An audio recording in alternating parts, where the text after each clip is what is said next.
Good morning, I'm Ted Rall, columnist and cartoonist, and I started last week this thing where disheveled and pre-caffeinated and unwashed and unshaven, I would give you an occasional look at my take on the news. One of the great burdens in my life is the amount of work I have to do, but an even greater burden is having to put up with bullshit corporate media. And that appears on my front door every day in the form of the New York Times, which, as I've always said, and others people have said, I have a very love-hate relationship with. Today, we're going to look at an op-ed by Clifford Winston,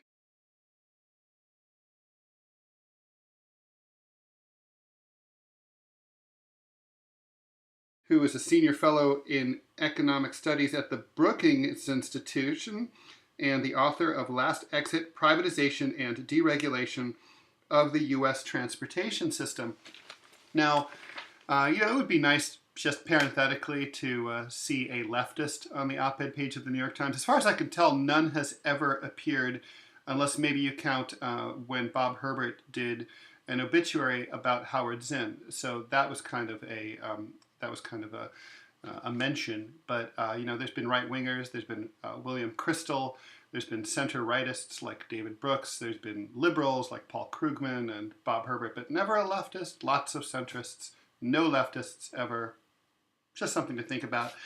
Well, in keeping with the hegemony of capitalism and how a lot of questions just go completely and can only be answered in a pro-capitalist, pro-free market way, here is today's column op-ed by Clifford Winston. It's about the deregulation of the airline industry and how it has caused a lot of problems.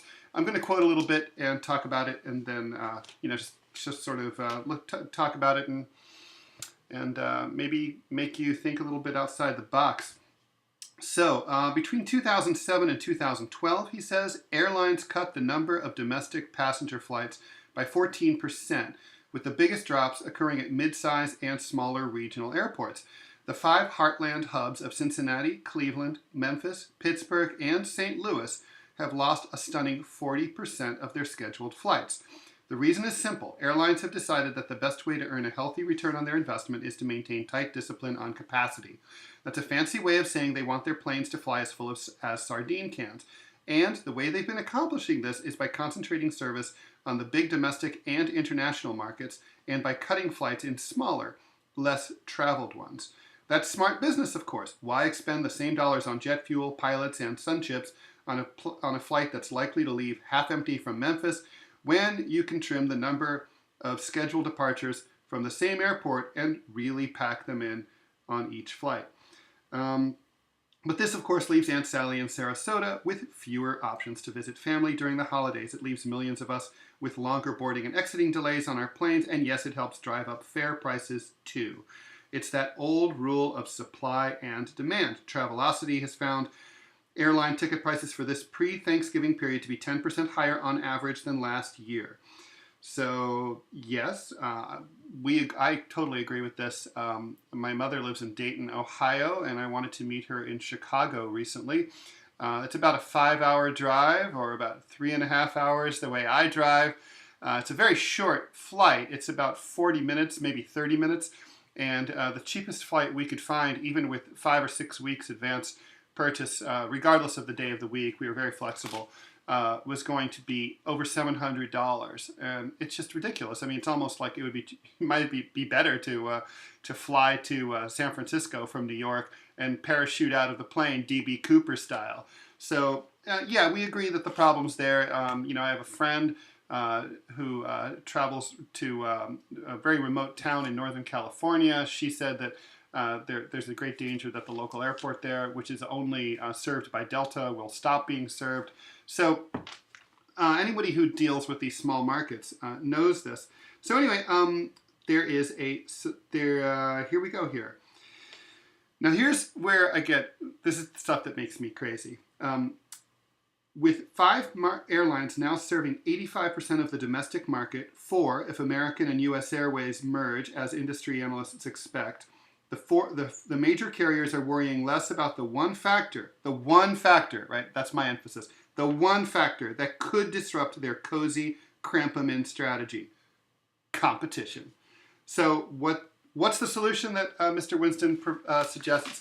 He suggests letting international carriers, Singapore Air, China Air, Air France, you name it, come into the American market and serve these routes. Now, look, that's economics 101. Obviously, more competition can lead to downward pressure on prices.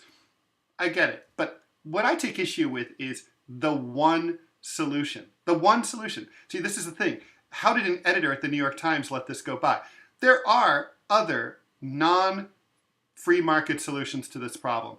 We could, for example, establish a state carrier that is owned by the U.S. federal government that serves every major and minor market in the United States and sets its own prices and is not beholden to the pressure to earn major profits for shareholders and CEOs.